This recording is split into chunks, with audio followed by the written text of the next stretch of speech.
بسم الله الرحمن الرحيم. الحمد لله والصلاة والسلام على رسول الله، أما بعد. السلام عليكم ورحمة الله وبركاته. Nichukue fursa hii kumshukuru Allah subhanahu wa ta'ala na kutakia rehma kiongozi wetu mtume wetu Muhammad sallallahu alaihi wasallam. Kadhalika nichukue fursa hii kuwashukuru na kuwakaribisha tena katika mafunzo yetu ya zaka, na sasa tumefika katika mada ya ugawaji wa zaka. Katika wiki iliyopita, kama utakumbuka, tulizungumzia juu ya misingi ya ugawaji wa zaka. Leo tutaanza kuangalia wale ambao wanastahiki kupewa zaka.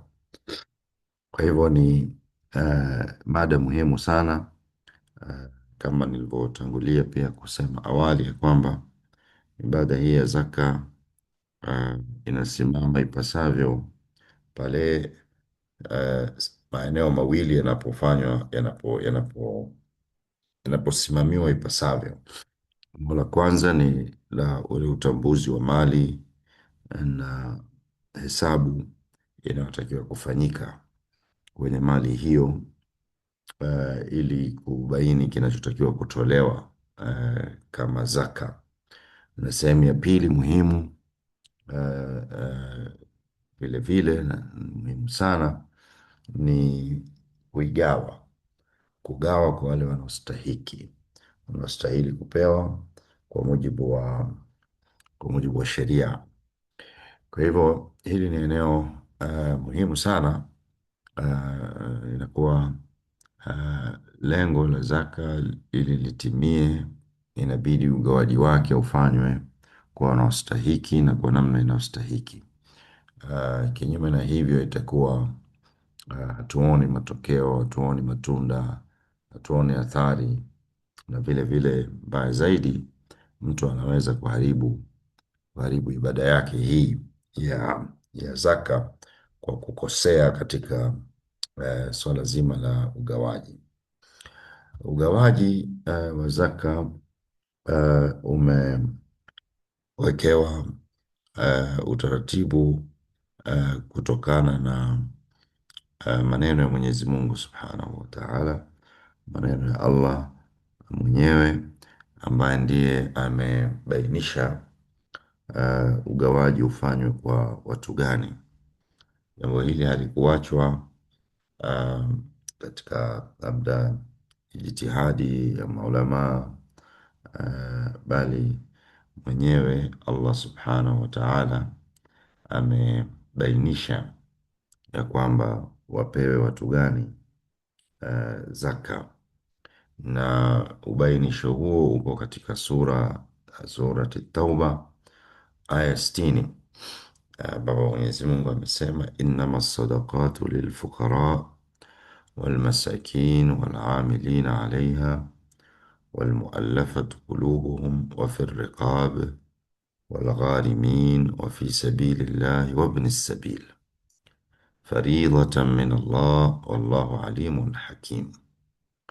Wa kupewa sadaka kwa maana ya zaka ni mafakiri na maskini na wanaozitumikia na wanaotiwa nguvu nyoyo zao, na katika kukomboa watumwa na wenye madeni, na katika njia ya Mwenyezi Mungu na wasafiri. Huu ni wajibu uliofaradhiwa na Allah. Allah amefaradhisha kuwapatia hawa zaka, na Mwenyezi Mungu ni mwenye kujua, Allah ni mwenye kujua na mwenye hekima. Kwa kupitia aya hii wanachuoni wa ijmaa wanakubaliana wote ya kwamba wanaostahili kupewa zaka ni watu wenye sifa hizi 8. Ni watu wenye sifa hizi 8. Kwa hivyo ugawaji wa zaka unaambatana na sifa na hizi zilizotajwa hapa ni sifa za watu. Kuna watu wana sifa ya ufakiri, umaskini. Kuna watu wana sifa ya kutumikia swala la zaka. Kuna watu wana sifa hiyo ya kwamba ya imani, nyoyo zao, imani zao kuwa dhaifu, kwa hivyo wanahitajika kusaidiwa ili kutiwa nguvu imani zao. Wengine wana sifa hiyo ya utumwa, wengine wana sifa ya kuelemewa na madeni. Okay. Na wengine wana sifa ya kuwa wako katika njia ya Mwenyezi Mungu, wako katika eh, eh, kusimamia na kuilinda dini ya Mwenyezi Mungu Subhanahu wa Ta'ala. Na wengine ni wasafiri, wenye sifa ya usafiri, wasafiri walioharibikiwa katika safari zao.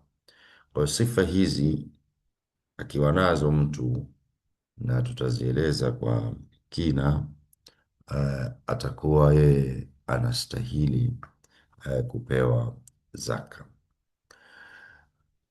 Katika watu wenye sifa hizo, um, baadhi ya wanazuoni wameweka wameweka makundi mawili, wamewaweka watu wenye sifa ya kupewa zaka katika makundi mawili. Kundi la kwanza wanasema ni kundi la kipaumbele. Kipaumbele, yani wale ambao wanatakiwa kupewa kipaumbele katika ugawaji wa zaka, nao ni mafukara, masikini, walio utumwani, wenye madeni na msafiri aloharibikiwa njiani. Sema hawa ni wenye sifa hizi wanatakiwa wapewe kipaumbele, alafu wanafuatia hawa wengine ambao ni ustawi wa dini na jamii. Okay, ambao ni wanaozisimamia na waliokuwa katika njia ya Mwenyezi Mungu, na wale ambao wanatiwa nguvu imani zao. Ni juhudi tu hiyo, ni juhudi ya baadhi ya wanawazuoni hao. Hiyo haimaanishi ya kwamba lakini tukija kwenye aya, wanazuoni wanaona ya kwamba ule mpangilio wa aya unaashiria umuhimu. Baadhi ya wanazuoni wanasema kwa kuanza na fukara na maskini na wazitumikia, wanaotiwa nguvu nyoyo zao. Nasema huo ni mpangilio unaoonyesha priority, kwamba hawa ndio au huu ndio mpangilio waliokuwa muhimu zaidi. Kwa hivyo kuna haja ya kufahamu wanazuoni wanapozungumzia au sheria inapozungumzia mtu fakiri ni nani, maskini ni nani. Okay. Isije ikadhaniwa kila mmoja akawa ana tafsiri yake kwamba fakiri ni hivi au hivi. Kwa hivyo wanachuoni wamefanya juhudi kubwa ya kielimu kuweza kutufafanulia nani fakiri, nani maskini. Fakiri, tukianza na fakiri, ni yule ambaye kipato au mali yake ima haimudu kabisa kukidhi mahitaji, au inamudu sehemu tu ya mahitaji yake ya msingi. Kwa hivyo huyu ni mtu ambaye ana mahitaji. Sote tuna mahitaji, tunahitaji kula, tunahitaji sehemu ya kuishi, tunahitaji mavazi. Okay. Lakini huyu ni mtu ambaye ima hana kabisa mali au kipato cha kukidhi mahitaji hayo, hana, au anacho kipato lakini hakikidhi mahitaji yake ya msingi. Kwa hivyo kimfano tu wanatoa wanachuoni, mfano wanatoa, wanasema ni mtu kama anahitaji shilingi labda 10,000 kukidhi mahitaji yake ya siku. Huyu anaweza kuwa yuko chini ya 50%. Yani anaweza kuwa anapata 1,400, anaweza ikawa anapata 4,500, 4,900, 1,000, yani nusu ya mahitaji yake inakuwa hayatimizi kwa kile kipato chake. Anaweza ikawa ni mtu anayepata kiasi cha 0.0 mpaka 50% tu. Okay? Kwa hiyo hii ndio wanasema kauli ya jamhur, kauli ya jamhur, yani katika madhhab manne ya Kisunni wanasema kwamba hii ndio kauli ya jamhur ya wanazuoni walio wengi.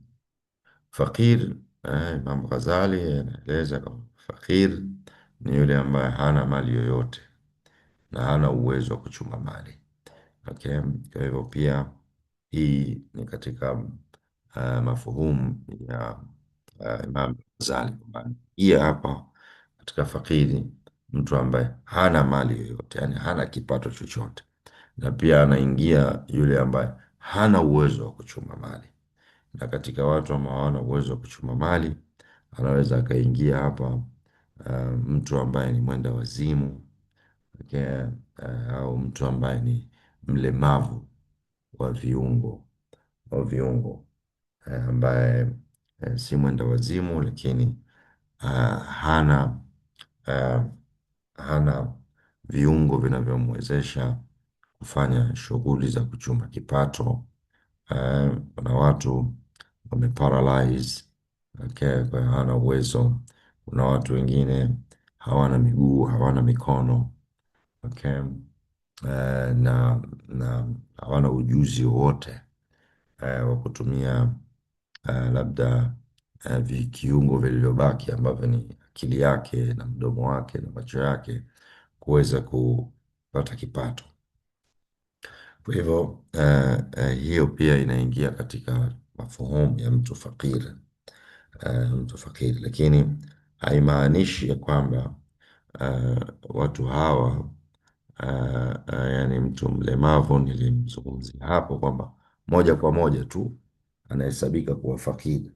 Wako wengine sio mafakiri katika hali hizo, na inaweza ikawa sio mafakiri kwa sababu ya kurithi, wamerithi mali, na anaweza akawa yuko mtu hana viungo kabisa, hana miguu, hana mikono, lakini sio fakiri kwa sababu amerithi mali ambayo inamuingizia kipato. Kwa hivyo usije ukanifahamu vibaya kwamba labda ulemavu maana yake ni ufakiri. Hapana. Ni tumezungumzia hali, ni moja katika situations ambazo kama hakukuwa na juhudi ya wazazi, ya jamii ya kumwekea kitega uchumi, mtu huyu anaweza akawa hawezi kuikidhi mahitaji yake, amaona atakuwa katika hali hiyo, lakini haimaanishi kwamba kila mwenye ulemavu au kila aliye paralyze kwamba huyo ni maskini just kwa kuparalyze tu. Hapana, just kwa kuparalyze sio maskini wala sio sifa, lakini ni moja katika conditions ambazo zinamzuia mtu kutumia nguvu yake kujitafutia riziki. Lakini huenda mtu aliparalyze lakini alikuwa na vitega uchumi vyake kabla ya kuparalyze. Okay. Au ameparalyze lakini kama hivyo ana vitega uchumi, anapata kodi au ana kizazi, watoto ambao wanaendesha biashara zake, kwa hiyo anaweza akawa sio fakiri. Kwa hivyo ishu kubwa hapa ni mtu hana mali, hana kipato cha kukidhi mahitaji yake. Kwa hiyo ndio kitu cha kuzingatia, sio hizi kuna watu mwingine anakuja anakwambia je, yatima anafaa kupewa zaka? Swala sio yatima, swala ni anacho kipato, anayo mali au hana mali inayoweza kumudu mahitaji yake. Hiyo ndio swala. Kwa hiyo swala sio kuwa yatima wala sio kuwa mlemavu wala sio kuwa mgonjwa. Swala ni kwamba sawa uko katika hali hizi, mitihani hiyo, lakini je, kipato unacho kipato, unayo mali, anayo mali yatima huyu, anacho kipato mgonjwa huyu kinachokidhi mahitaji yake. Kama jawabu hana, atakuwa anastahili. Kama itakuwa anavyo kipato na kinatosheleza mahitaji yake ya msingi, basi anakuwa amepoteza sifa ya ufakiri au sifa ya umaskini, itategemea sasa. Maskini wanasema ni yule ambaye kipato chake, mali yake inakaribia kufikia kumudu gharama na mahitaji yake ya msingi. Yaani yeye katika ule mfano wa shilingi 10,000 tulioueleza, anaweza kupata mpaka 90%, 99%. Yaani anaweza kuwa anapata mpaka shilingi 9,000. Anahitaji 10,000 ili kukidhi mahitaji yake ya siku, lakini yeye anapata kuanzia 50%, kuanzia 6,000, 7,000, 8,000 mpaka 9,000, mpaka karibu na shilingi 10,000, lakini hapati kipato chote kukidhi mahitaji yake kikamilifu. Kwa hiyo ni mifano inayojaribu kueleza tofauti baina ya fakiri na maskini, na wanachuoni wametofautiana juu ya nani mwenye hali ngumu zaidi, lakini naona walio wengi wanaona mwenye hali ngumu zaidi ni fakiri kuliko maskini, kutokana na tafsiri hizi ambazo tumeziona, ambazo kama utakavyoona inaashiria hapa kwa ufahamu huu kwamba fakiri anapata chini ya 50%, wakati maskini anapata nusu au zaidi, lakini tu hatimizi, hapati ukamilifu, hapati kipato chenye kukamilisha mahitaji yake yote ya msingi. Kwa hivyo hiyo ndiyo tafsiri ya makundi haya mawili, fukara na maskini. Wanazuoni wanalijadili swala hili la ufakiri vile vile kwa undani zaidi. Wengine wanasema tutamjuaje sasa huyu mtu fakiri au mtu maskini, tutamjuaje? Ni nini, ni kitu gani tunatakiwa tufanye ili kubaini kwamba huyu ni fakiri au ni maskini? Kwa mujibu wa madhhabu ya Imam Abu Hanifa, wanasema fakiri au maskini ni yule ambaye mali yake haijafikia nisab. Okay. Mtu yeyote ambaye hajafikia umiliki wa mali unaomwezesha kutoa zaka, huyo ni fakiri au maskini. Okay. Kwa mujibu wa Imam Abu Hanifa, mtu yeyote ambaye hamiliki mali ambayo imefikia nisabu, huyo ni maskini au fakiri. Atakuwa moja kati ya hao, ima atakuwa fakiri au atakuwa maskini. Na namna ya kutambua hali yake ni kuangalia fedha alizonazo. Kwa hivyo kutaka kujua bwana huyu hana mali iliyofikia nisabu, itatazama fedha taslimu alizonazo. Uwekezaji anaomiliki, uwekezaji inaweza ikawa masuala ya mifugo au masuala ya kilimo anachokifanya, kama ni biashara vile vile anayoifanya, na hivyo vyote viwe chini ya nisab. Okay. Ikiwa mtu fedha yake alionayo mfukoni, vitega uchumi alivyo navyo, okay, na au biashara alionayo, vyote hivi ukivijumuisha havifikii nisabu, okay, basi huyo ni maskini. Na nisabu kama tunavyofahamu, kuna kauli mbili. Kuna kauli ya kwamba nisabu ni ya silver au nisabu ya dhahabu. Kwa hivyo hii ni kauli ya Imam Abu Hanifa. Ama wanachuoni walio wengi, jamhur ya maulama, wanasema kwamba nisabu sio kigezo cha ufakiri wala umaskini wa mtu, bali haddi alkifaya, ni mtu kukosa kipato kinachokidhi mahitaji yake ya msingi. Okay. Kwa hivyo mfano Sheikh bin Uthaymeen alipoulizwa man huwa alfaqir alladhi yastahiqu zaka, akasema ya kwamba alfaqir alladhi yastahiqu zaka min azzaka huwa alladhi la yajidu kifayatuhu wa kifayatu ailatuhu limuddati sana. Akasema mtu ambaye hana hana kipato kinachoweza kumtosheleza mahitaji yake na ya familia yake kwa muda wa mwaka mzima. Na hiyo hali inatofautiana baina ya zama na mahali mtu huyo hayupo. Anaweza ikawa mtu fulani katika zama fulani au mtu wa eneo fulani ikawa yeye ana hali tofauti na hali nyingine. Mtu wa Dar es Salaam, okay, ni tofauti na mtu wa kijijini. Mfahamu, kwa hiyo anaweza ikawa kwa Dar es Salaam kukosa kuwa na shilingi 5,000 anaweza ikawa ni fakiri, okay, au maskini. Umeona? Na ana shilingi 5,000.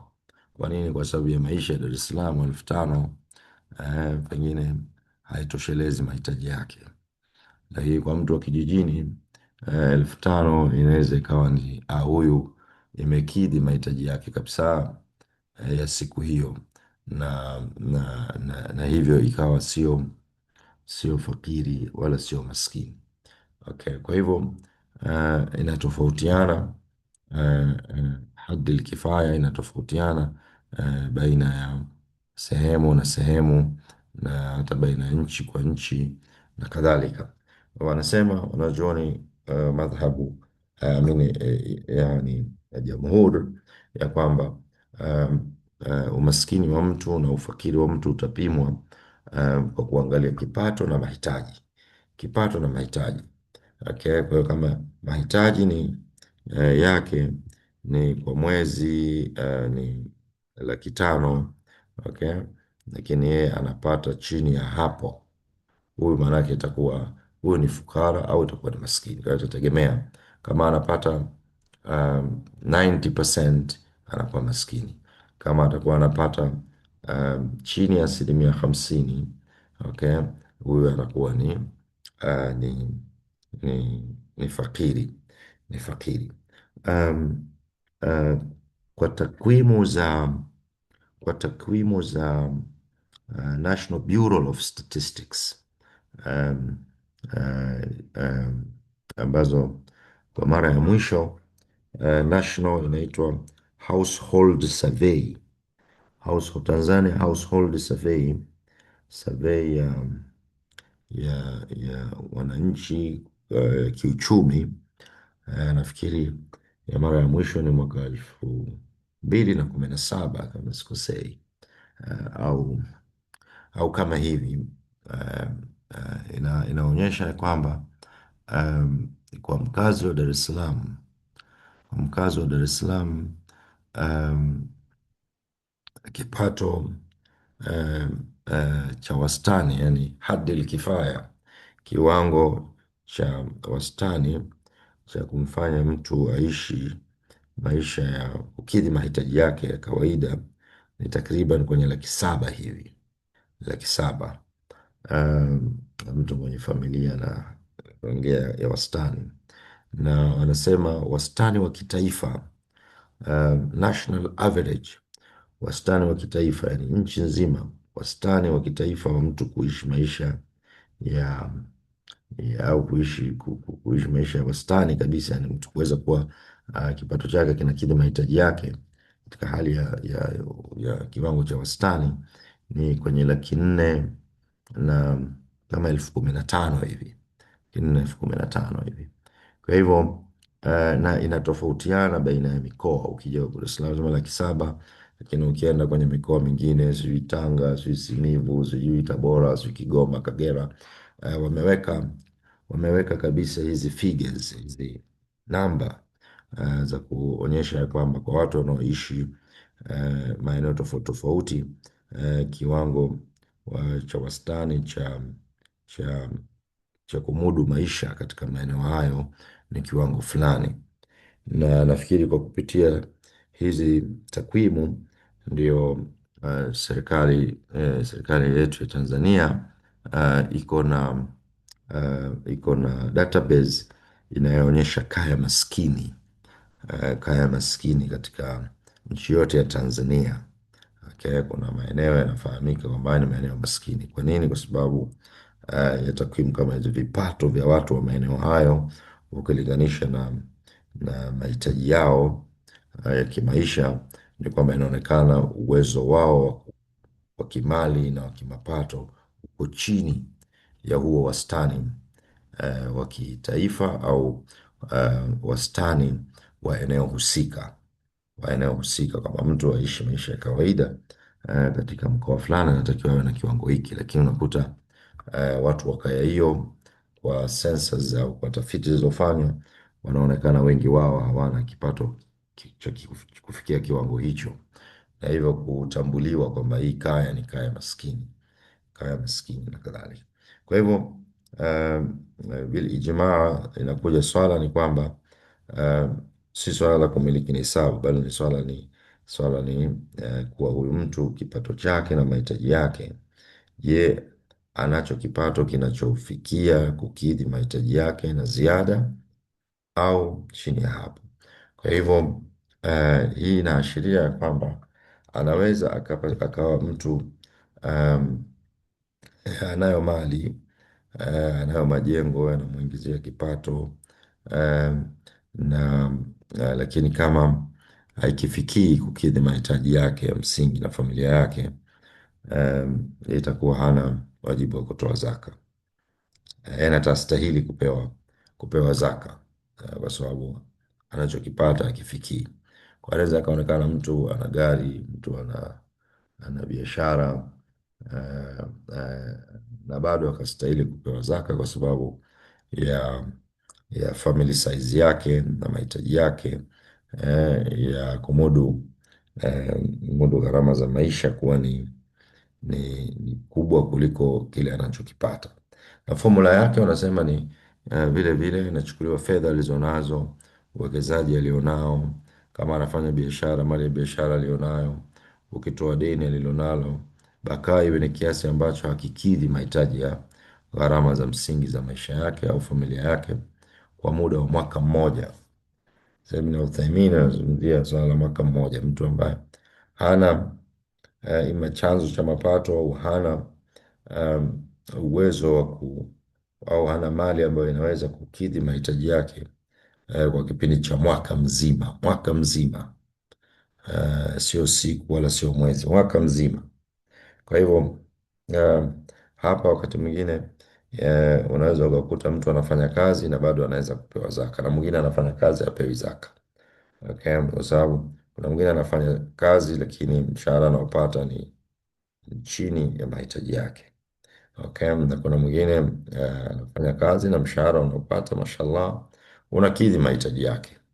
Kwa hivyo anaweza akatokea mtu akawa anafanya kazi na bado akapewa zaka kwa sababu ya kigezo hiki cha hadul kifaya, kwamba huyu ana kipato anachokipata na mahitaji yake kuna gap, na ndio maana katika ugawaji utakuta katika kadhia kama hiyo atapewa tu kiasi kile cha kufili ile gap. Okay, kwa mfano mtu anahitaji 300,000 kwa mwezi, lakini yeye anaweza kupata 1,500,000 na mshahara wa 1,500,000 wa askari au wa mama wa nyumbani. Okay, kwa hivyo na anachohitaji kuishi maisha yake ya wastani ni 300,000. Kwa hivyo atapewa 1,500,000 ili kujazia hapo, lakini 1,500,000 kwa muda wa mwaka mzima, yani anatakiwa utosheleze mahitaji yake ya mwaka mzima, sio mahitaji ya siku au mahitaji ya mwezi kama tutaeleza hivi punde. Kwa hivyo fakiri na maskini wanaweza kuwa na sifa zifuatazo: hana mali wala kipato kidogo, kitoshelezi mahitaji. Mwingine anaweza ikawa anayo nyumba, anayo mavazi, lakini kipato chake kitoshelezi mahitaji yake msingi. Okay, kipato chake kinakidhi nusu au zaidi ya mahitaji yake ya msingi, lakini sio kwa 100%. Kwa hivyo Iwapo mtu ana sifa katika sifa hizi, anaweza kuangukia katika uh, kundi la fukara au maskini. Kwa maneno mengine, anaweza ikawa ni mtu asiyekuwa na fedha kabisa ya kukidhi mahitaji ya msingi, au anaweza ikawa mtu ambaye hana fedha toshelezi kwa mahitaji ya msingi. Anaweza ikawa ni mtu ana kazi lakini mapato yake hayatoshelezi gharama za kumudu mahitaji ya msingi yake yeye na familia yake, au mtu anayesaidiwa na wengine, lakini anachopewa vile vile hakitoshelezi mahitaji ya msingi. Na mwingine, wanazuoni wengine wanasema mtu ambaye hana fedha za kutosha kumudu mahitaji ya msingi kwa miezi mitatu ijayo. Okay, mtu ambaye hana mali au hana fedha ambayo itaweza kumwezesha kukidhi mahitaji yake ya msingi kwa miezi mitatu.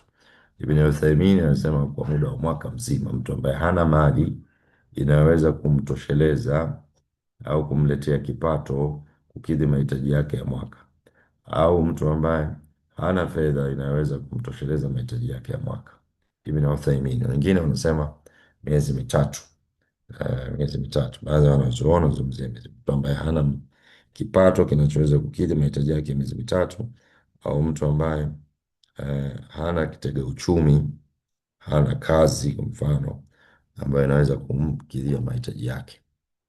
Kwa hivyo hizo ni huo ni ufafanuzi zaidi kuhusiana na kundi hili. Kadhalika, iwapo watapatikana watu wenye sifa hii ya ufakiri na umaskini, na wakawa watu hao wana sifa nyingine kama hizi, watakuwa wanastahili kutazamwa zaidi, kipaumbele zaidi. Kwa mfano akawepo katika maskini na fukara, lakini pia ikawa na sifa ya ni mjane, ni mjane ambaye ana watoto yatima. Kwa hiyo huyu inakuwa ni fukara, ni maskini, lakini ana sifa ya tatu kwamba ni mjane. Na, na mjane anatakiwa mjane na mwenye watoto yatima anatakiwa kusaidiwa sana, saidiwa sana, kupewa kipaumbele, kiasi cha kama Mtume sallallahu alaihi wasallam alisema assai ala al-armalati wal miskin kalmujahid fi sabilillah, mtu ambaye anamwendea mbio kumkidhia haja zake, al-armala, mwanamke mjane. Okay, mwanamke ambaye ameolewa akafiwa na mumewe na pengine akawa amefiwa na watoto. Okay, mwenye kumwendea mbio kumkidhia mahitaji yake mtu huyu, na maskini, na kumwendea mbio kumkidhia haja maskini, unahesabika huko katika jihadi. Ujira wako ni sawa na mtu aliyekuwa katika jihadi katika njia ya Mwenyezi Mungu Subhanahu wa Ta'ala.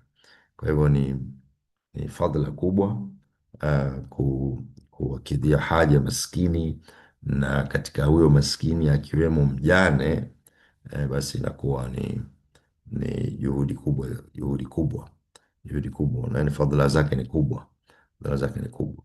Akiwemo vile vile katika fukara na maskini mgonjwa, inakuwa vile vile kwa kipaumbele zaidi. Huyu ni fukara, ni maskini na ni mgonjwa. Akiwemo katika hao mwenye sifa vile vile ya ulemavu, ni fakiri na ni maskini na pia ana ulemavu. Akiwemo katika hao vijana, ni fakiri, ni maskini na ni kijana ambaye hana mtaji, anazo nguvu, anatafuta ajira na apate ajira.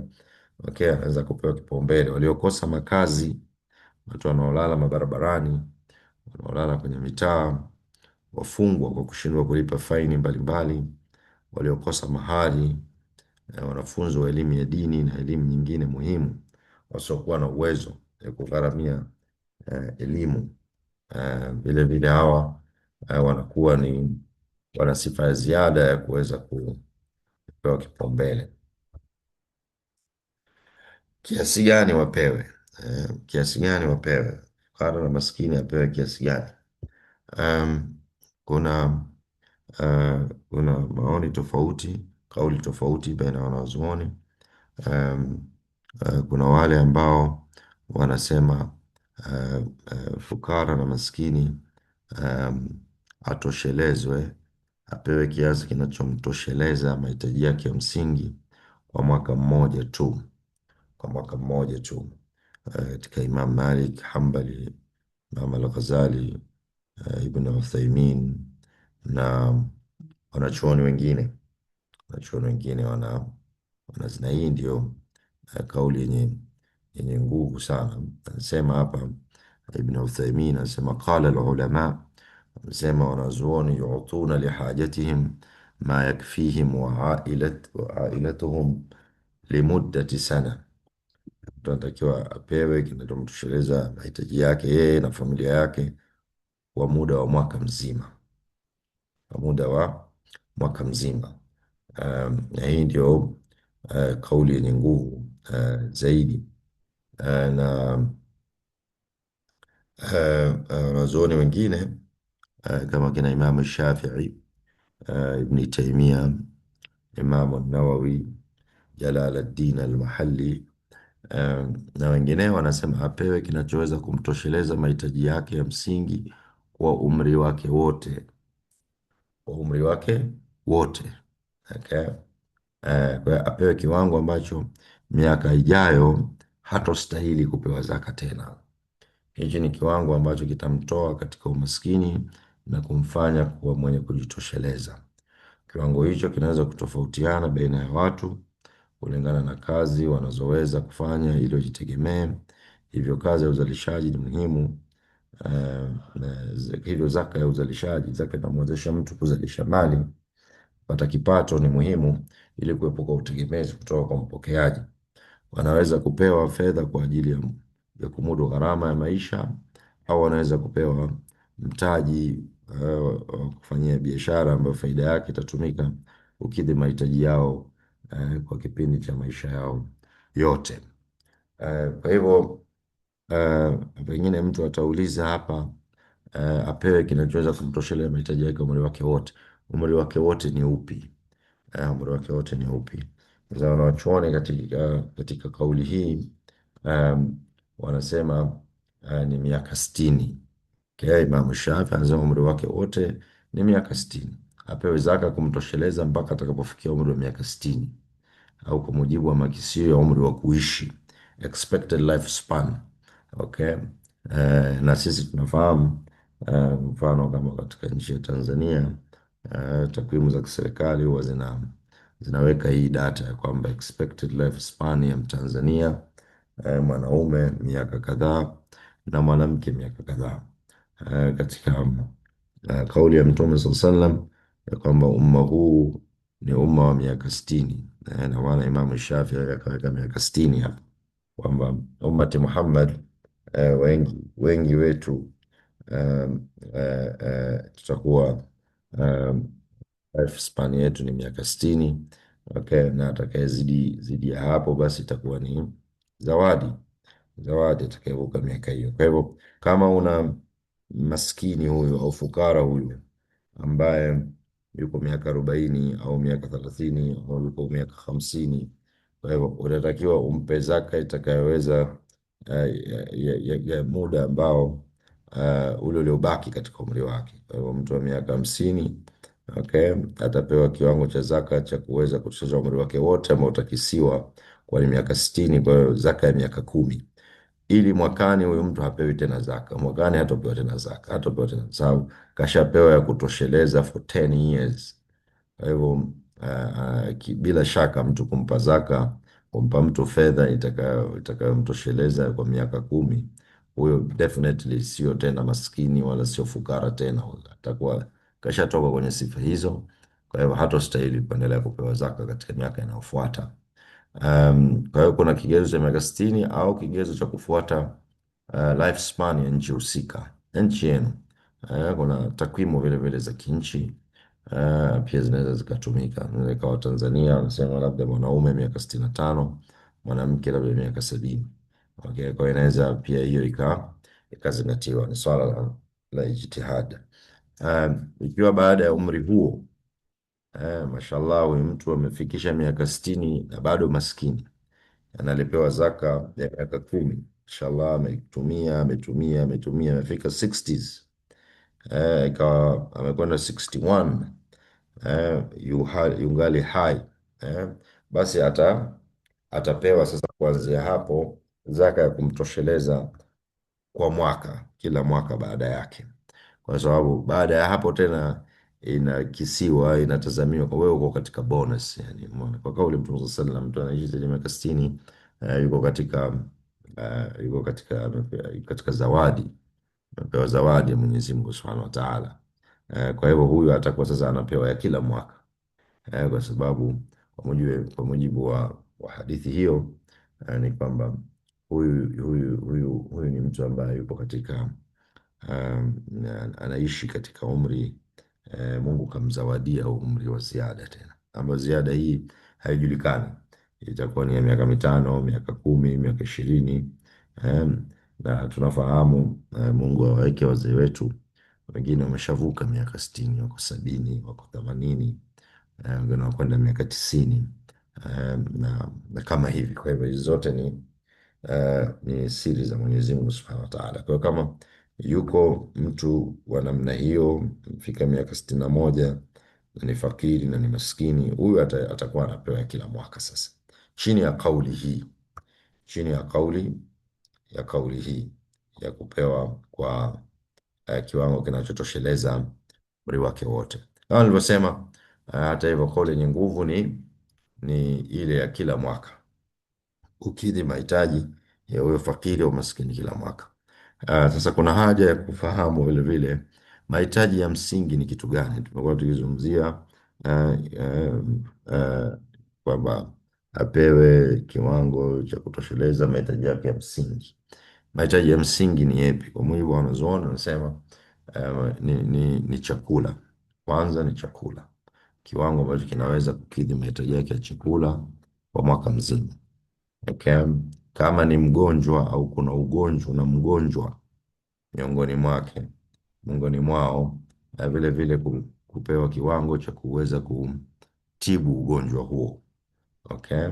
Kuwekwa kiwango cha kutibu ugonjwa huo, um, au kwa kipindi kama hiki cha sasa hivi, na sote tunajua ya kwamba, inaweza ikawa wakati wa kutoa zaka hakuna mgonjwa yoyote, lakini mtu anaweza kupata ugonjwa wakati wowote ule.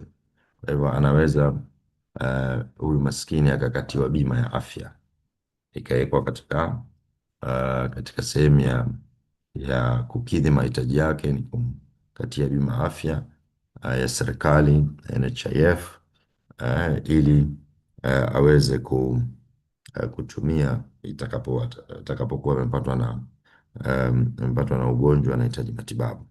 Kama ana watoto vile vile, au yeye mwenyewe anasoma, kugharamia masomo yake na watoto wake. Kama anaishi kwenye nyumba ya kupanga, anatakiwa asaidiwe kodi ya mwaka mzima, ya nyumba anayokaa.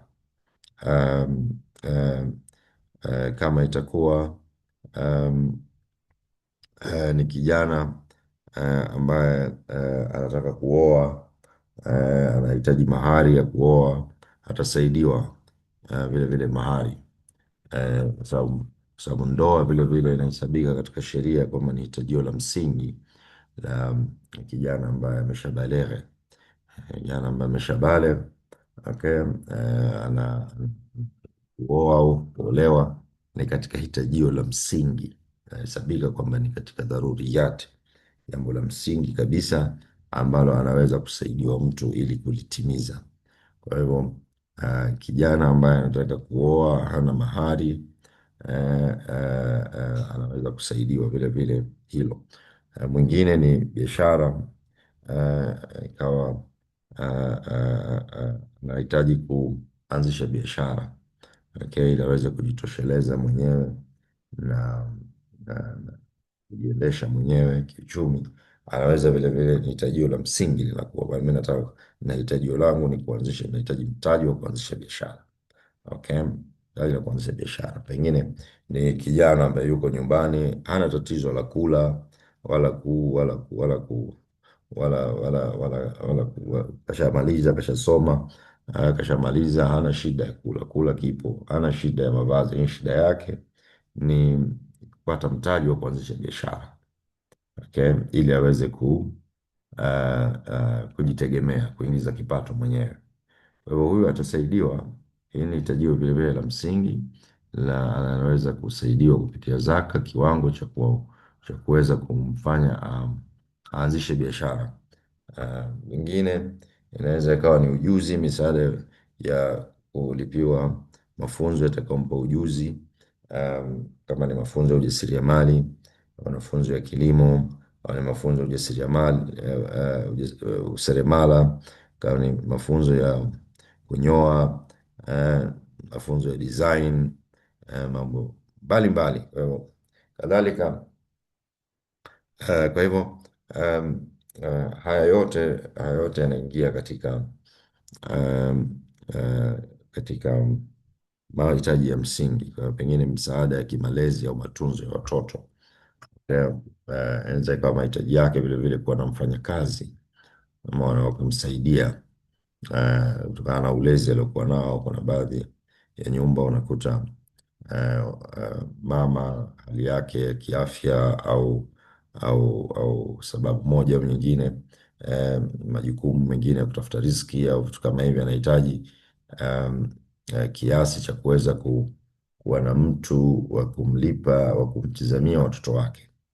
Okay, maana mimi alhamdulillah nafanya biashara yangu, lakini mimi ninapotoka nyumbani na watoto sina mtu wa kuweza kumwachia, unaona. Kwa hivyo napata tabu katika swala hilo. Kwa hiyo anaweza akawa anahitaji usaidizi wake, ni kuwezeshwa kupata mfanyakazi wa kumtazamia watoto wake wakati yeye anakwenda katika shughuli zake za kutafuta riziki. Kwa hivyo unaweza ukaona mahitaji ya maskini na mafukara yako ambayo yanafanana na yako ambayo maeneo mengine yanatofautiana. Na ndio maana ugawaji wa zaka unahitaji tumezungumzia ile katika misingi.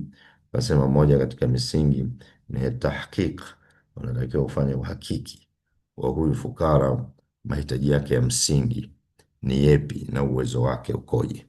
Okay? Na hivyo sasa kuweza kufill the gap. Okay? Fill the gap, kile kilichopunguka, alichopungukiwa nacho anatakiwa sasa ajaziwe kwa kiasi ambacho kitaweza kutosheleza kiasi cha muda wa mwaka, kiasi ambacho kitaweza kumfanya awe ametosheka au ametoshelezeka kwa kipindi cha mwaka. Baadhi ya wanazuoni wanasema kwamba maskini na mafukara wanaweza tukawagawa vile vile kwenye makundi mawili. Kuna ambaye anaweza kufanya kazi au biashara kwa ujuzi alionao. Okay? Na kuna ambaye hawezi kufanya kazi. Wanasema yule ambaye anaweza kufanya kazi ni vizuri kumpatia mtaji wa kumfanya sasa aweze kujitafutia kipato chake mwenyewe. Okay? Kwa hiyo huyu anatakiwa apewe kile kinachoitwa productive zakat, apewe kiasi ambacho kitamwezesha kufanya biashara.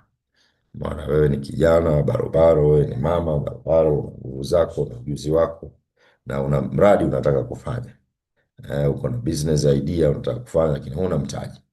Kwa hiyo tutakuwezesha mtaji. Okay? Na tutakuwezesha mtaji wa kufanya biashara, na bila shaka kwa kupitia biashara yako ataweza kupata kipato chake cha kila siku kuweza kukidhi mahitaji yake na ikawa tumetimiza, tumeigawa hiyo zaka vizuri kabisa, pewa kiwango ambacho kitamwezesha kufanya biashara, na katika hiyo biashara atakuwa anapata kipato chake cha kukidhi mahitaji yake ya kila siku au ya mwaka mzima. Katika uzoefu wangu nimewahi kushiriki katika project kama hizo za kugawa zaka kwa wale ambao wana uwezo wa kufanya kazi au biashara kutokana na ujuzi alionao. Kwa hivyo huwa tulikuwa tunaomba walete proposals za biashara gani wanaweza kufanya, mtaji wa kiasi gani unahitajika, and then kwa tunawapatia, kila mtu anapewa kiwango kile ambacho kinahitajika kwa ajili ya ule mradi anaotaka kuufanya, na tulikuwa vilevile tunawapatia na mafunzo, tulikuwa tunatoa na mafunzo ya biashara. Kwa hiyo ilikuwa tuwapewi tu mtu mtaji, lakini ni baada ya kufundishwa vile vile biashara, bwana, inakwenda hivi. Kuwa na program nzima, ilikuwa ni program ya siku mbili ya mafunzo ambayo nilikuwa naitoa kwa, kwa, kwa watu hawa wanaotaka kupewa zaka kwa ajili ya kuja kufungua biashara zao. Mafunzo ya siku mbili tulikuwa tunaendesha. Baada ya hapo, mtu anakwenda kuandaa proposal yake, okay, ya biashara gani anataka kufanya kulingana na kile alichojifunza katika mafunzo ya biashara tuliyotoa, na hata namna ya kuandika huo mpango wa biashara tulikuwa tunamfundisha. Alafu mtu wale ambao wanaweza kuleta mipango ya biashara huwa tunao consider kwamba wamefaulu katika yale mafunzo. Kwa hiyo the biggest exam katika mafunzo hayo ni mtu mwisho wa siku aweze kuja na mpango wa biashara, okay, kwa mujibu wa vile alivyofundishwa, kwa namna alivyofundishwa unavyotakiwa kuandaliwa na kadhalika. Basi wengi wao mashallah walikuwa wanaleta mipango ya biashara, na watu walikuwa wakipewa mitaji ya kiasi kizuri sana, kiasi kizuri sana, alhamdulillah. Kuna watu walikuwa wanaweza kupewa mpaka milioni 15, milioni 7, milioni 8, eh, milioni 20 na kadha wa kadha, alhamdulillah. Hiyo taasisi ambayo tulikuwa nikifanya nayo kazi kuna jambo hili, walikuwa wana mamilioni ya zaka ya kutoa, unazungumzia zaidi ya milioni 600. Walikuwa wanatoa kama zaka. Kwa hivyo walikuwa na uwezo wa kuweza finance any business idea ambayo itaonekana is feasible. Kwa hiyo ikiletwa ule mradi, ulikuwa kuna kamati ya watu takriban wanne, ilikuwa tunakaa na kuweza kupitia ule mradi, kupitia lile wazo la mtu, na tulikuwa tukiwashauri watu waje na mawazo moja, mbili, matatu kadri yanavyowezekana. Mtu aje na proposal kama mbili tatu, kwa sababu inaweza ya kwanza isifanikiwe katika kamati, tukaona labda pana, hii ni sio nzuri sana, unaambia jina ya pili au jina ya tatu. Alafu mojawapo inakuja kuwa approved, au mwingine anakuja na moja tu na hiyo hiyo inakuwa approved. Mwingine anakuja na moja lakini inaonekana kutokana na ujuzi wake, kutokana na sababu mbili tatu, hali yake kiafya au nini, huwa wakati mwingine tulikuwa tunamwambia kama tunafikiri hii haitakuwa munasaba kwako, bora utafute shughuli nyingine. Nakumbuka katika kazi ambazo tulikuwa tukisita kuwawezesha watu, ni mtu hana ujuzi wa biashara ya ufugaji wa kuku hawa wa kizungu, mwanda kuanzisha shamba la kuku wa kizungu hawa, um, fuga hawa kuku, lakini hana ujuzi, hana uzoefu wowote, tu ameona jirani amesikia, okay. Sasa that's very high risk business, kwa maoni ya wengi katika kamati. Kwa experience of course ya wanakamati, wengi wetu tulikuwa ni wafanya biashara mbalimbali, na tunawajua watu wanaofanya biashara katika maeneo tofauti tofauti, ambao tulikuwa tunaweza engage kupata uzoefu wao. Bana, huyu mtu ndo anaanza na hana ujuzi wowote, kwa mtaji huu kweli, vipi anaweza chances of success ya hii biashara ikoje? Kwa hivyo tukiona baadhi ya mtu, uzoefu wake, elimu yake na hicho anataka kukianzisha, chances of success is narrow, ilikuwa tunamwambia aje na wazo jingine, atafute wazo jingine, na wakati mwingine ilikuwa tunaweka ushauri, kwa nini usifikirie hiki na hiki, okay. Lakini we didn't impose, hatukuwa tuna impose biashara fulani mtu akafanya, itoke kwake mwenyewe. Sisi tu ni kuitathmini na kuevaluate, kuona chances of success kwenye hii biashara ni nzuri au ni yenye mashaka na kadhalika.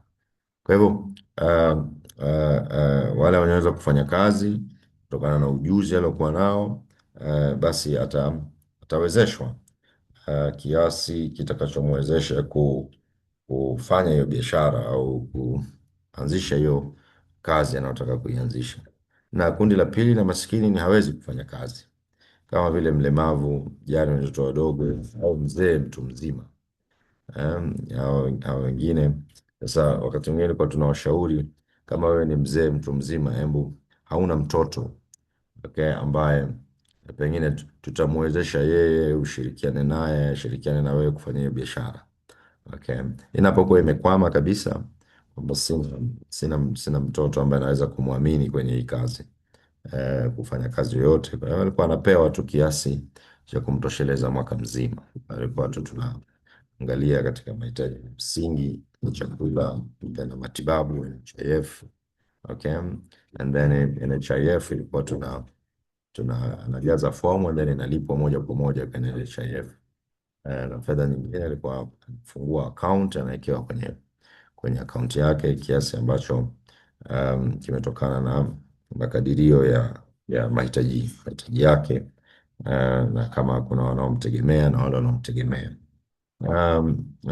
Japokuwa priority kubwa sana ilikuwa tunakwenda kwenye biashara, kwa sababu hii ndio inaweza angalau kumfanya huyu mpokeaji asirudi tena mwakani.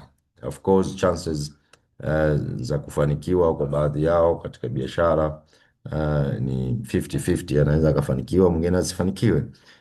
But at least we tried our best kuhakikisha ya kwamba watu wasifikirie kupewa tu wakaenda kula mwakani wakataka kupewa tena, bali wafikirie kuja na miradi ya kibiashara, miradi ya kuzalisha vipato, tuwezeshe ile miradi yao, watu waende nayo. Na of course kamati iko na team ya ufuatiliaji post disbursement, baada ya ugawaji na baada ya wafanyabiashara. Kamati hiyo inatakiwa iendelee kukusanya taarifa, wangapi wamefanikiwa, wangapi wamekwama, okay, ili mwakani kuona kama kuna namna ya kuweza kuwatia nguvu zaidi au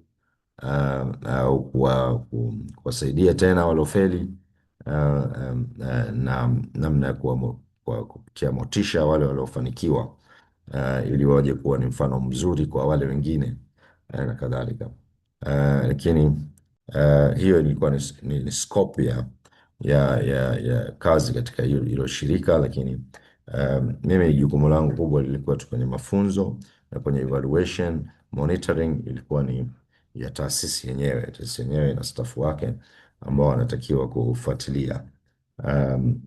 Si bahati mbaya mpaka dakika hii sijapata mrejesho. Nimefanya hiyo mara mbili, nao kazi sijapata feedback ya watu zaidi ya 200 takriban ambao tulipewa kwenye biashara. How many wame succeed, how many wame fail, sijapata hiyo feedback, japokuwa nimeiomba, lakini ni taasisi, kwa hivyo wanaweza ikawa kwa sababu zao bado hawajaona, labda hawajafuatilia au kumekuwa na uzito fulani wa kushare. I'm not so sure sababu gani pelekea sijapata feedback juu ya hizo biashara za new. Lakini naendelea kufuatilia kwa sababu I'm very passionate kwenye mambo haya. Tunataka tuwape watu, tufundishe watu mafunzo, tuwawezeshe kibiashara, tu monitor performance zao, tuweze kuona impact. Wanapenda kuona impact, penda tunaliongoza jambo lilete matokeo, tuone matokeo yake, hata kama matokeo hayo yatakuwa ni itakavyokuwa, iwe ni 10% success, iwe ni 100% failure, we need to see the results, okay, ili tuweze kuona intervention gani nyingine tunaweza kufanya. Kwa sababu siku zote ukiona high rates of success, utajiuliza what are the factors za huyu amefanikiwa, unapata new knowledge. Kwa nini watu wengi hao walifeli, what was the reason, kwa nini wengi wamefeli, you get to know hizo factors na kuja kuzitafutia solution, and that's way tunaweza kuendelea mbele kuliko tu ikawa umewapa umewaacha watu, hujui waliofanikiwa, hujui waliofeli, hujui sababu za kufanikiwa, hujui sababu zao za kufeli. You end up being on the same cycle bila kujifunza kitu chochote. So I'm keen and I will keep on trying to find out that information kwa sababu ni muhimu sana kwangu kama mdau wa, wa masala ya utoaji zaka, na tunataka tuone zaka ikitransform lives za watu, sio tunarudi pale pale kila wakati. Um, Fukara na maskini asiyepewa zaka. Tuta tutamalizia pengine hapa. Uh, naam, fukara na maskini ambaye uh, hapewi zaka. Imamu Shafii na Hambali wanaona ya kwamba mtu ambaye ana uwezo wa kufanya kazi lakini hataki, kuna neno hapo la underline, hataki kufanya kazi, japokuwa kazi hiyo ingeweza kumpa mshahara unaokidhi mahitaji yake, unaokidhi mahitaji yake ya msingi. Okay. Kwa hivyo anao uwezo wa kufanya kazi, kazi ipo, mshahara wake ni mzuri, ni hadhi, hiyo kazi ni ya hadhi ya kawaida, sio kwamba labda itamshushia hadhi yake au nini. Ni kazi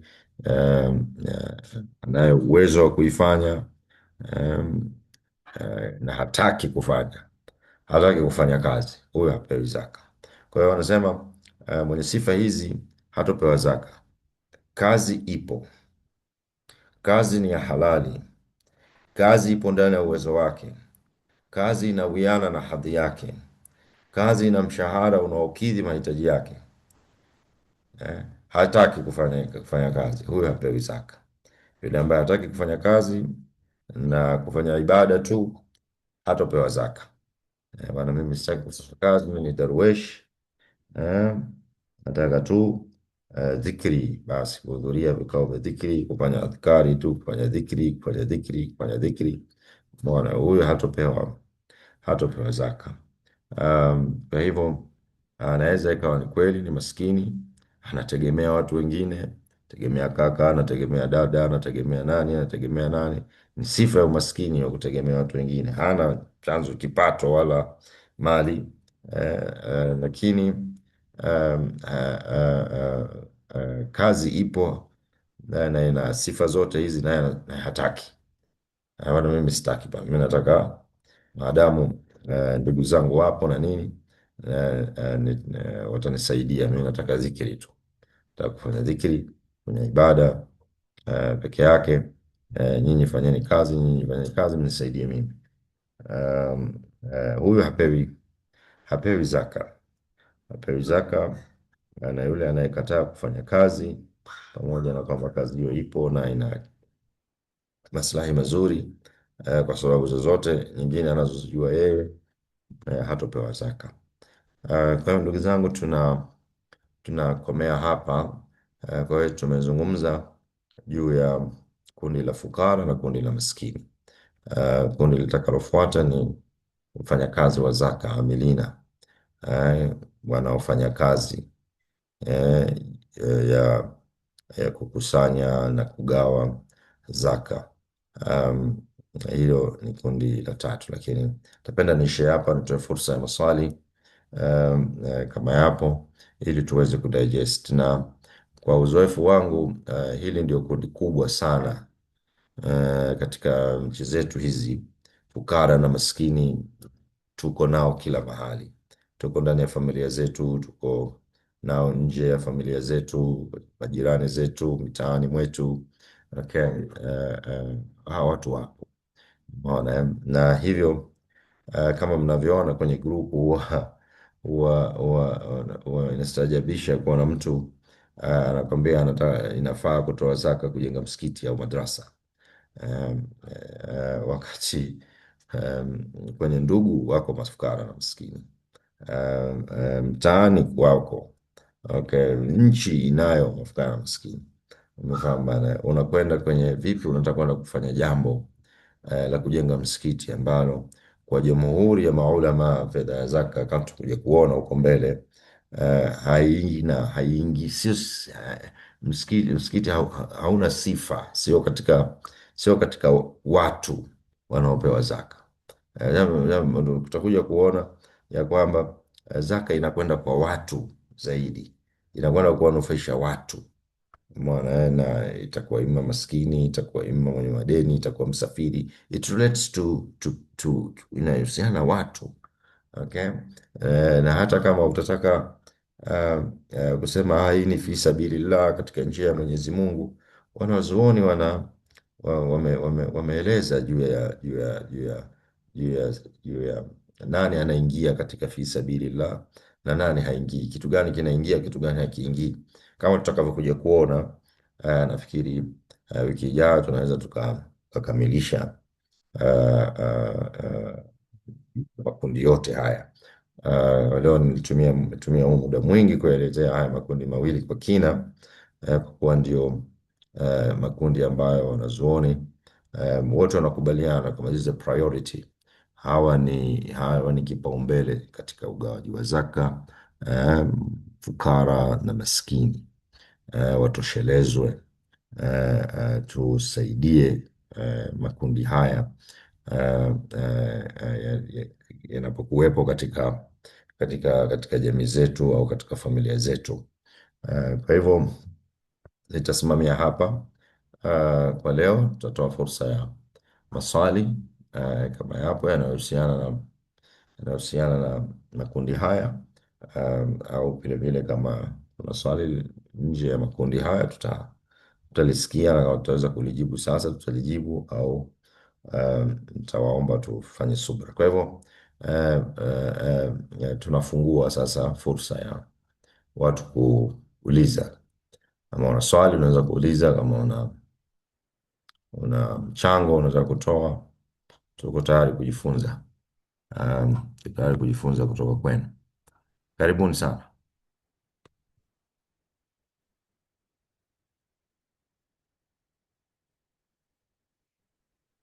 Taratibu wetu ni kama ule wa kawaida tunaosema siku zote. Unaweza ukauliza kwenye chat, au unaweza ukauliza kwa kufungua kipaza sauti mic yako na kuuliza moja kwa moja.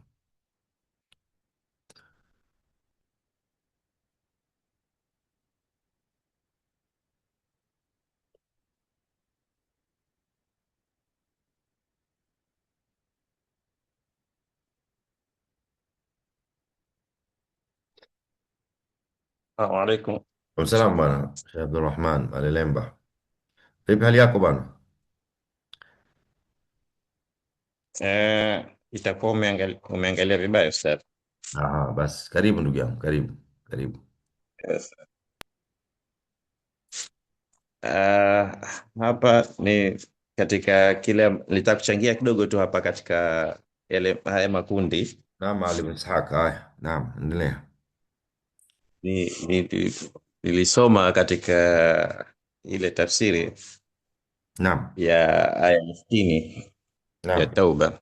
naam, Shekhe yule pale alipokuwa akielezea akatofautisha baina ya lam na fe, naam, kwamba kwa hiyo akasema kutokana na zile, kutokana na ufahamu wake na alivyofahamu mashekhe ni naam, kwamba fe ilikuwa inafadhilishwa zaidi kuliko lam. naam, Kwa hiyo maanake yale makundi yaliyotajwa kwa fe naam. yalikuwa ndiyo ya kufadhilishwa, ndio ya kufanywa mwanzo, ndio ya kupewa kipaumbele kuliko yaliyotajwa kwa lam, katika alivyoelezea. Okay. Mm. Kwa hiyo nilitaka tu kuonesha hiyo experience tu ambayo mashekhe Mwanachuoni wengine gani huyo? nimewasikia. Mwanachuoni gani huyo? Kwa sababu kipaumbele, ningependa kujua mwanachuoni gani, kwa sababu wanachuoni wengi wanazungumzia waliowekwa kipaumbele ni wale walioanzwa na lilfuqara, innama sadaqatu lilfuqara, iliyoanza na lil, na sio fe, sio wale waliokuja katika baada ya wale wanne, innama sadaqatu lilfuqara walmasakina walamilina alaiha walmuallafat qulubuhum, alafu ndo inakuja wafi, ndo fee huko. Kwa hivyo it is interesting, kama umesema umesoma umeona, mwanachuoni huyo katanguliza fee, yani hawa walio huku, yani watumwa huku na wasafiri na nini. It will be interesting to know mwanachuoni gani huyo, ni katika huo mlango tu wa kujifunza, umeona, lakini Ni ile link ambayo nilituma last time, nilituma nikasema kwamba hapa kuna shekhe ametafsiri hii aya, mm. nimesoma haya maelezo. Shekhe Labda gani nitaituma tena kama baada. unakumbuka? Simkumbuki ni shekhe gani. Basi sawa, utatutumia, tutaangalia. Haya, inshallah. Yeah. Inshallah. Uh, nashukuru bwana. Naam, kuna Dr. Abdulrahim Malelemba. Naam, umenyosha mkono Dr. Abdulrahim, unaweza ukachangia au ukauliza.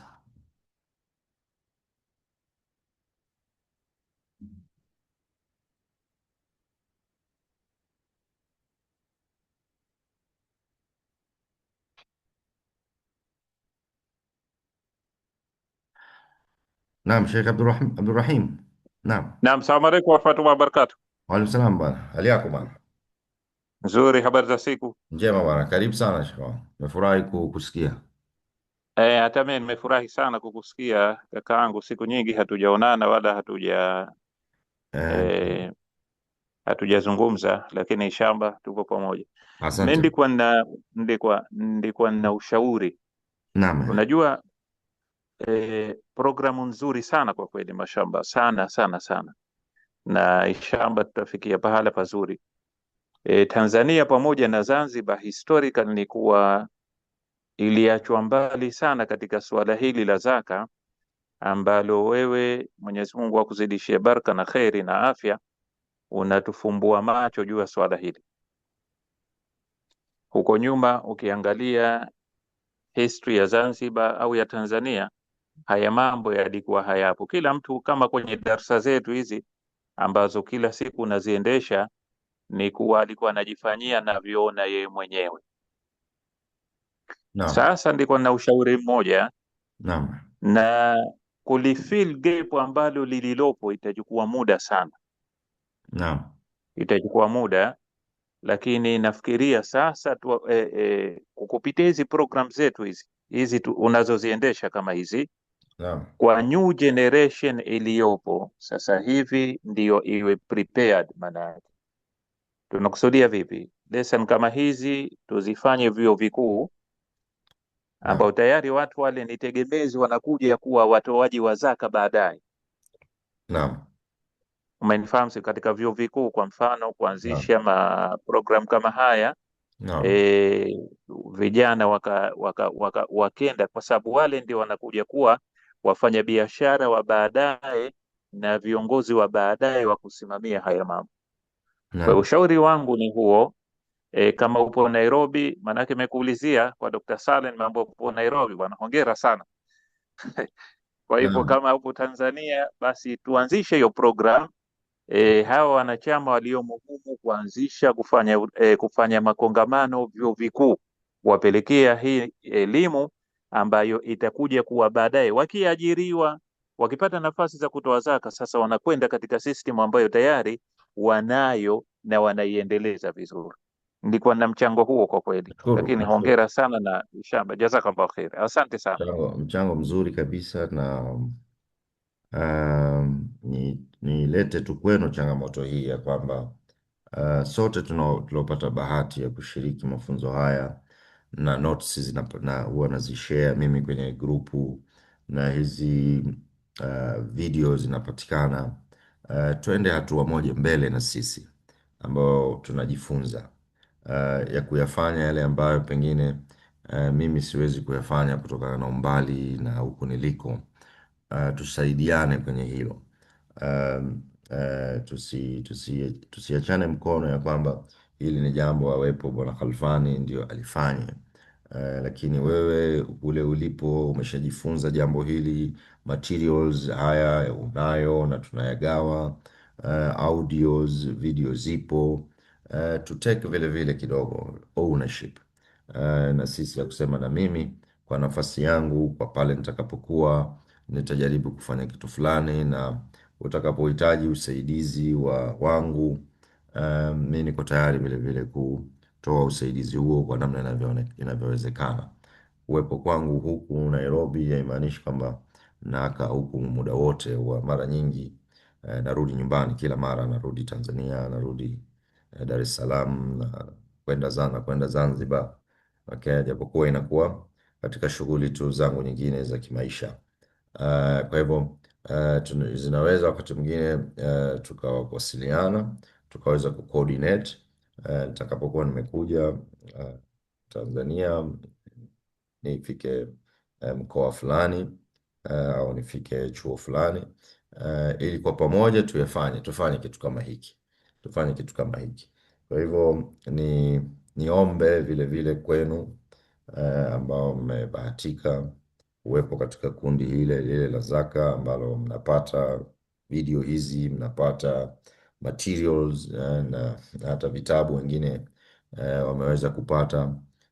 Basi tuende extra mile ya kusema ya kwamba tunafikaje kwenye grassroots, ima kwa wenye access ya vyuo vikuu tufanye jambo huko vyuo vikuu, wenye access ya vikundi vya kijamii tufanye. Mimi nakumbuka nimekwenda kutoa mafunzo ya chuo kikuu cha Muslim University of Morogoro miaka kadhaa iliyopita, si mwaka 2021 au 22. Okay, nilikuwa na session kule, tulikuwa na session mbili actually. Walialikwa wafanyabiashara wa Morogoro, tukawafundisha masala ya zaka, alafu baada ya hapo siku nyingine ikawa ni kwa ajili ya wanafunzi wa chuo kizima cha Morogoro ambao wako interested kujifunza, na mwitikio ulikuwa mzuri sana.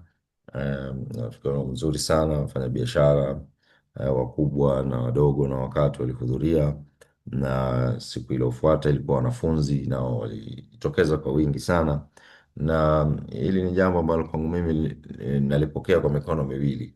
Nitakapokuwa tumeweza kucoordinate ndani ya ule muda ambao nakuwa Tanzania, niko tayari kabisa kabisa kwenda sehemu yoyote, mkoa wote, kwa ajili ya kuweza kukutana na walengwa au watu wanaotaka kujifunza jambo hili, ili kuweza kuwapatia mafunzo haya.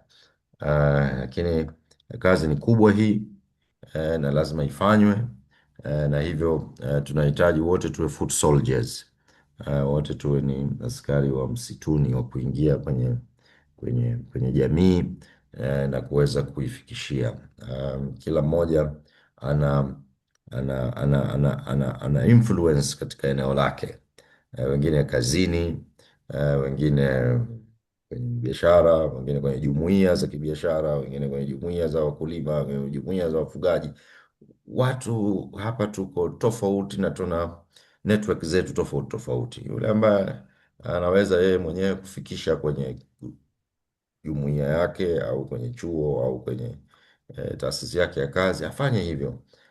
Ama anahitaji nguvu zaidi au anahitaji input ya kutoka kwangu, to coordinate ili tuweze kushirikiana, kwa sababu hili ni jambo ambalo kwa baadhi yetu ni jambo ambalo tumeamua kulibeba na kwenda nalo kwa muda ambao Mungu atakuwa ametupa neema ya uhai. Kwa hivyo wazo zuri, tuende tu katika utekelezaji sasa. Tuende katika utekelezaji, na kila mmoja angalie pale ambapo anaweza kufanya afanye, pale ambapo anahitaji kupata ushirikiano na mimi, basi tuzungumze, tupange ili tuweze kulifanya jambo hili, jambo ambalo linahitaji kufanywa kwa kweli, kuzunguka nchi nzima.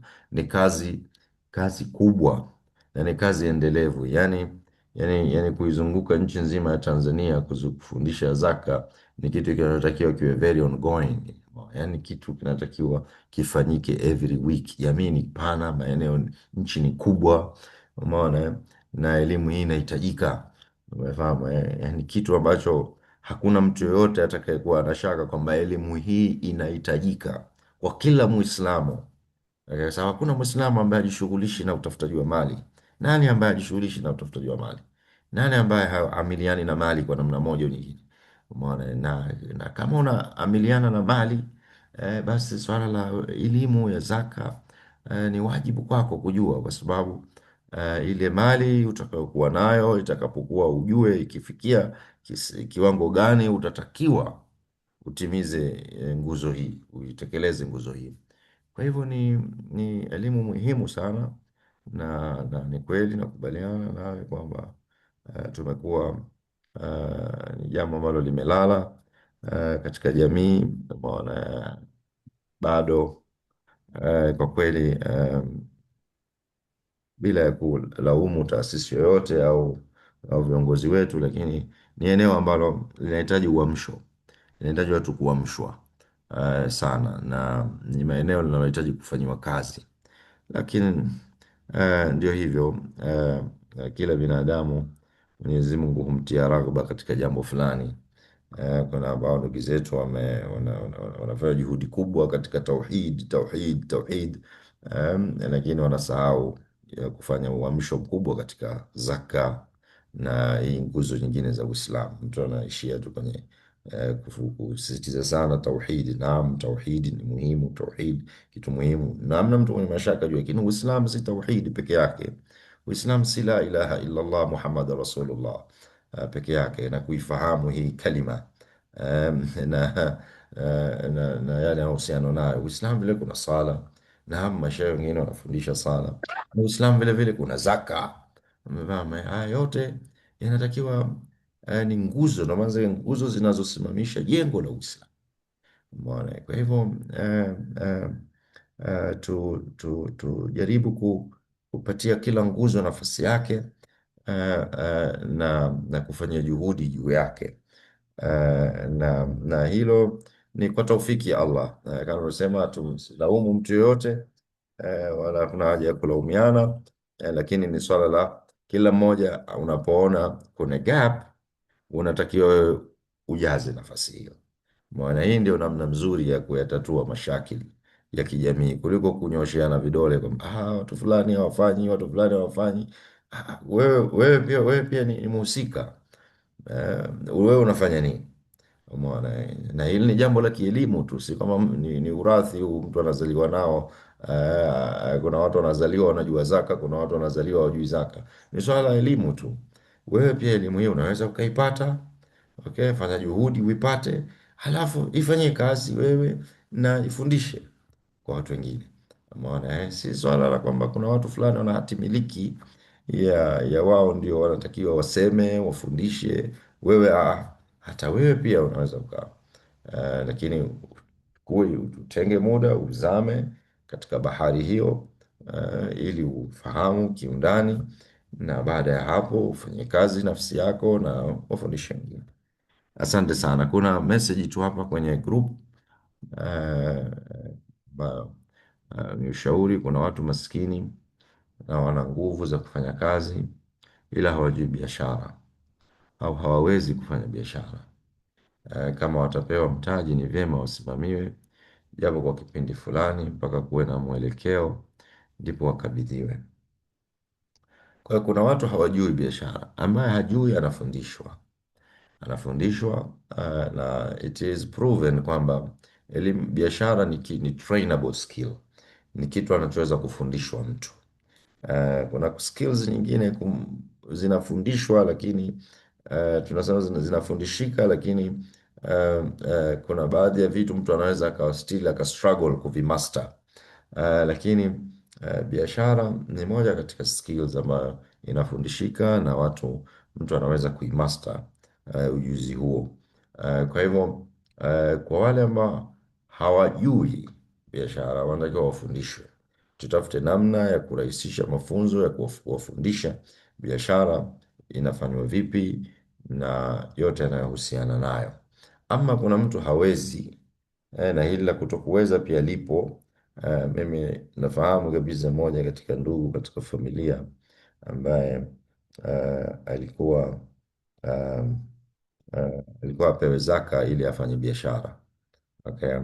Na kwa kweli alisema, kwa kweli mimi msinipe mtaji wa kufanya biashara, mimi nitafutieni kazi tu, nipeni kazi ya kufanya. Maana mimi biashara siwezi kwenye biashara. Na kwa umri wake ule huo miaka 50 na kitu hivi, maana pengine alishajikatia tamaa ya kwamba hawezi. Umeona, japokuwa wengine tunavyomuona, kwa nini huwezi? Vipi unasema mtu huwezi? Una afya yako, na umeshawahi kufanya kazi kwenye shughuli za kibiashara. Umeona watu wanavyofanya biashara. Biashara ni kuuza na kununua, uuze na kununua. Vipi unasema mtu huwezi? Yeye ameshajikatia tamaa ya kwamba hawezi, yeye atafutiwe kazi. Basi ikabidi ifanyike juhudi ya kumtafutia kazi, hata kama ni ya usto, ili aweze kupata mahitaji yake, lakini alikataa kabisa kwa kusema kwamba hawezi kufanya biashara. Wako ambao wanaweza ikawa wako katika sura hiyo, hawezi kufanya biashara. Kwa hiyo kama anaweza kufanya kazi asaidiwe kupata kazi, na kama pia hana uwezo kufanya kazi, kama kuna wasimamiwe, kama kuna namna ya kuweza kuwasimamia, kuwafungulia biashara na kupatikana watu wa kuisimamia biashara hiyo, hakuna tatizo. Hakuna tatizo. Ni muhimu tu kumilikishwa hiyo biashara iwe katika milki ya huyo mtu, lakini so, kama ile aya ambayo imezungumzia inna masadaqatu wanazuoni wanapozungumzia wanazungumzia tamlik, wanasema hii imekuja kwa lil na hii imekuja kwa fa. Huku mbele kwenye makundi mengine imeanza na lil, na kuna makundi mengine imeanza fa fi. Umeona? Sasa wale walil ambao ni magrupu manne wanatakiwa wamilikishwe. Kwa hiyo biashara iwe ni miliki yake, iwe jina lake, iwe katika jina lake, TIN namba yake, iwe ni kitu chake. Huyu atakaye kuja kusimamia ni kama mwajiriwa tu, au kama amevolunteer kusimamia aisimamie, lakini isiwe katika jina la huyu mtoa zaka, wala isiwe katika jina la huyo msimamizi. Iwe ni isipokuwa iwapo kwenye upande wa msimamizi, labda kama kutakuwa na makubaliano tena baina ya mwenye kupewa zaka na huyo msimamizi, kutakuwa na makubaliano ya uwakala. Bwana, mimi wewe na kwa point kuwa ni wakala wangu, unisimamie na kuniendeshea biashara na kila kitu kiwe katika jina lako, nimekubali. Hilo litakuwa swala jingine, lakini ni muhimu sharti hili la tamliki ambalo pia lipo katika misingi ya ugawaji wa zaka. Tulieleza kipindi kilichopita kwamba zaka kwenye makundi manne inatakiwa wamilikishwe, iwe ni milki yake yule mpokeaji, ni milki yake. Kwa hivyo mskini na fukara kama anafunguliwa biashara iwe katika jina lake, okay, au katika jina la mtu ambaye yeye amemchagua kuwa ndio msimamizi wake. Na hilo linawezekana kama nilivyotaja kwenye uzoefu wangu mmoja. Katika mafundisho tuliwahi kukutana na wazee, watu wazima sana. Kwa hivyo ni wazi, ilikuwa unaona kabisa huyu kwa utu uzima huu kweli ataweza kufanya biashara huyu. Kwa hivyo ilikuwa tunamuomba aje na mtoto wake, kwenye mafunzo, anayemwamini na anayeona anaweza kuwa na msaada kwake kama mzazi, iwapo atawezeshwa kusimamia hiyo biashara ya mzazi wake. Kwa hivyo wengine walikuja na watoto wao, na tukawafundisha, na baada ya hapo watoto wakawasaidia wazee wao kuja na miradi, na wanayefanya hiyo na wakawezeshwa mitaji, wakawa hao watoto ndio wanafanya hizo biashara kwa ajili ya kwa niaba ya wazee wao. Kwa hivyo ni fikra ambayo inawezekana, kuwepo swala la usimamizi wapo.